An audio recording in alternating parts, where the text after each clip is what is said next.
Bienvenidos a su canal de la Iglesia Bíblica Bautista, Razón para Vivir, con el pastor Jared Suárez.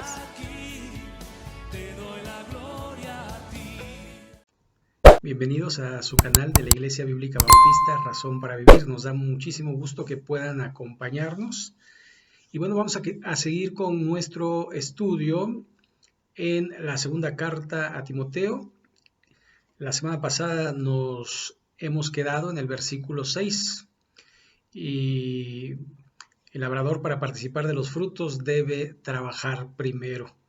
Así que vamos a orar, y como ya hemos leído el pasaje, y le invito a que lo pueda releer para que puedan quedar algunos conceptos más claros, sobre todo porque Dios habla a través de su palabra.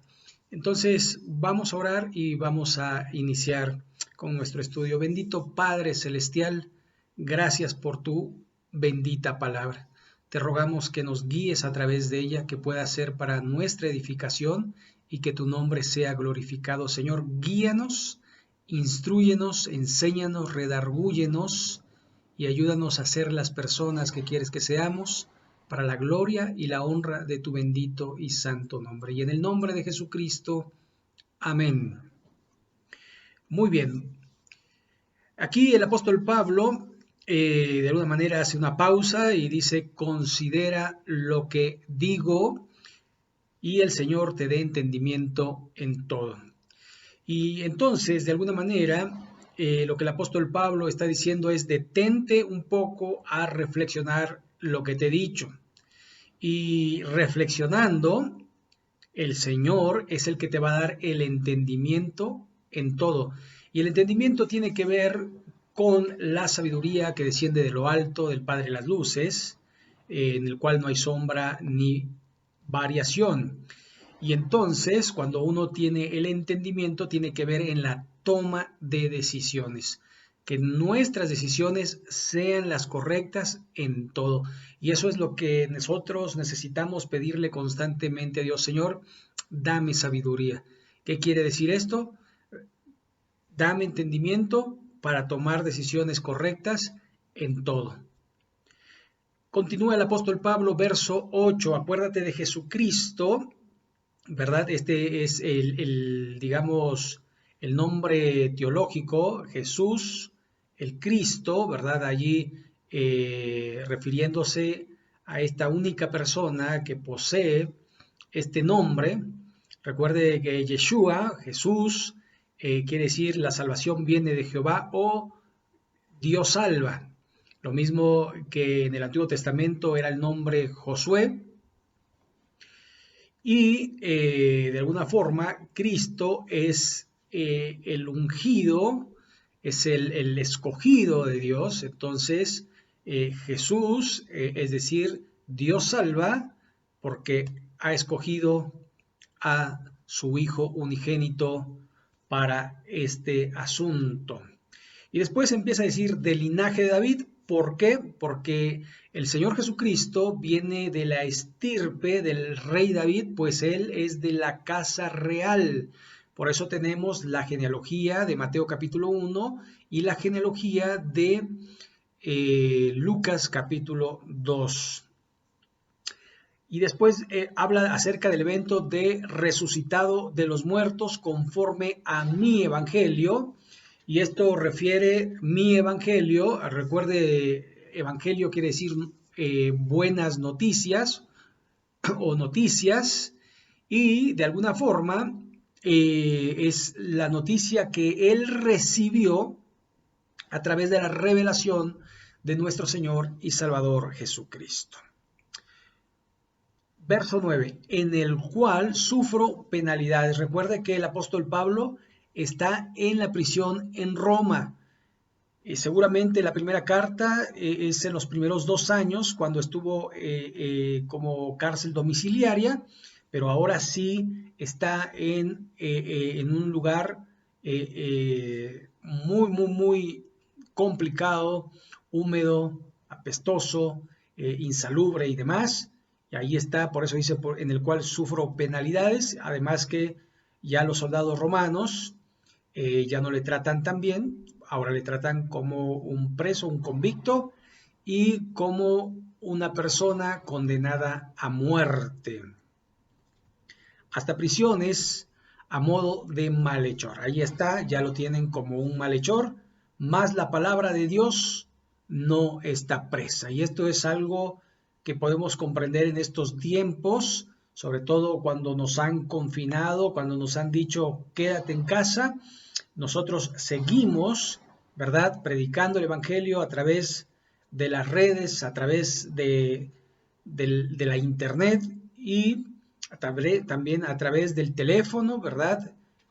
Con algunos contactos, enviándoles versículos, enviándoles motivos de oración o preguntando acerca de motivos de oración, y estamos de alguna manera buscando que otras personas sean salvadas a través del Evangelio de nuestro Señor y Salvador Jesucristo. Y entonces la palabra de Dios no está presa. Verso 10, por tanto, todo lo soporto por amor de los escogidos, para que ellos también obtengan la salvación que es en Cristo Jesús, con gloria eterna. Y entonces, de alguna manera, el apóstol Pablo se mantiene en la fe, no claudica. El apóstol Pablo no vuelve atrás, no es un apóstata, se mantiene en el Evangelio, en lo dicho, a pesar de que su vida corre peligro, porque él pudiera negar a Jesús y salvarse. Pero acuérdese que el Señor Jesucristo dijo, el que quiera salvar su vida, la perderá, mas el que pierda su vida por causa de mí, la hallará. Y recuerde que en los versículos anteriores también el apóstol Pablo nos decía que si nosotros le negaremos, él también nos va a negar, que si nosotros fuéramos infieles, él permanece fiel. Entonces debemos de mantenernos. Esto es una premisa porque finalmente en la gran tribulación va a haber esta circunstancia donde a la gente se le va a permitir comprar, vender, tener servicio a la medicina, va a tener servicios de cualquier índole, luz, agua y demás, por negar a Jesucristo y ponerse el sello de la bestia en la mano derecha o en la frente. Entonces, uno tiene que saber que uno tiene que ser fiel a Jesucristo, ser fiel al Evangelio. Así que dice, por tanto, todo lo soporto por amor a los escogidos, para que ellos también obtengan la salvación que es en Cristo Jesús, con gloria eterna. Y esto también habla de nosotros, porque fue por el testimonio del apóstol Pablo que nosotros, algunos, llegamos a conocer a través de la epístola a los romanos, a través de la epístola a los efesios o de los filipenses, ¿verdad? Así que ahí estaban la primera carta a los Corintios, la segunda a Timoteo, primera y segunda, Tito, Filemón, etcétera, etcétera. Ahí está el testimonio del apóstol Pablo, que permaneció. ¿Y sabe cómo murió él? Le cortaron la cabeza. Es muy probable, porque así los ciudadanos romanos que eran hallados, en este caso, en delitos, sufrían no la cruz, pero sí la pena capital de la decapitación. Así que, bueno, vamos a continuar porque gracias a esto podemos seguir. Verso 11. Palabra fiel es esta: si somos muertos con Él, también viviremos con Él. Y esto es una promesa eterna. Y es lo que de alguna manera soporta el apóstol Pablo, es su ancla, es su base, y dice, yo sé que voy a morir con Él, pero también voy a vivir con Él. Y esto es nuestra esperanza, es una esperanza viva, porque recuerde que hablamos de un Cristo resucitado, no un Cristo que está en una cruz clavado ahí todo ensangrentado con una corona de espinas y desnudo, no, sino un Cristo que venció la muerte, que está a la diestra de Dios Todopoderosísimo. En ese Jesús hemos creído, en ese Jesús hemos puesto nuestra confianza. Y es por eso que nosotros clamamos arriba al cielo. Por eso el apóstol Pablo ahí en Colosenses 3 dice, poned la mira en las cosas de arriba donde está Cristo sentado a la diestra de Dios. Y es donde nosotros debemos voltear a los cielos. Y a veces ni siquiera a los cielos porque inclinamos nuestro rostro y nos concentramos para hablar con Dios y decirle todo lo que pensamos, todo lo que sentimos. Y Él nos escucha porque Él es todopoderoso, porque Él es omnisciente, porque Él sabe cada una de las cosas que necesitamos antes que las digamos. Así que, de alguna forma, es nuestra esperanza. Y nosotros, por ejemplo, acabamos de tener una pérdida de mi cuñado, Marco Antonio Fajardo, pero sabemos que en Cristo Él está en la gloria eterna con nuestro Señor y Salvador Jesucristo. Verso 12, si sufrimos, también reinaremos con Él. Si le negaremos, Él también nos negará. Aquí está el pasaje. Si fuéramos infieles, Él permanece fiel. Él no puede negarse a sí mismo. Aquí tenemos una referencia, Mateo capítulo 10, 33, de palabras de nuestro Señor Jesucristo, que dice, y cualquiera que me niegue delante de los hombres, yo también le negaré delante de mi Padre que está en los cielos. Y en Lucas capítulo 12, el verso 9, dice, mas el que me negare delante de los hombres, será negado delante de los ángeles de Dios. Él no puede negarse a sí mismo. Y esto es sumamente importante porque, de alguna manera, sabemos que tenemos un Dios inmutable, un Dios que nunca cambia y que siempre permanece fiel, no como los hombres que dicen ser fieles y finalmente somos infieles. Y me refiero al hombre, no al género masculino, sino al hombre en general, a la humanidad.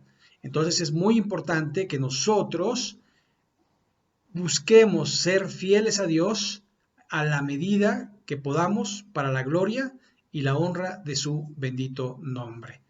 Muy bien, pues vamos a terminar orando y le invito, si usted nunca ha recibido a Cristo, que pueda hacer esta oración conmigo. Dígale ahí a Jesús, dígale, Señor Jesús, reconozco que soy pecador, que mi pecado me separa de ti y te pido que entres en mi corazón, que me limpies de todo pecado. Te acepto en mi corazón, me arrepiento de todos mis pecados y te ruego que me limpies para la gloria y la honra tuya. Amén. Y si tú eres creyente, pero no vives en fidelidad o le niegas constantemente porque no quieres perder amigos, porque no quieres perder trabajo, porque no quieres perder alguna circunstancia, yo te invito a que seas fiel, porque Él, nuestro Dios, permanece fiel y Él te recompensará. Así que dile ahí en tu corazón, dile, Señor Jesús, Señor Dios, perdóname porque te niego, pecando deliberadamente y haciendo las cosas que no debo hacer. Te ruego, Señor, te entrego mi familia, mis amigos, mi trabajo, y ayúdame a ser fiel a ti y no negarte. Te lo ruego en el nombre de Jesucristo. Amén. Muy bien, pues si Dios lo permite, la próxima semana nos estaremos viendo, continuando con nuestro estudio en la segunda carta a Timoteo, capítulo 2.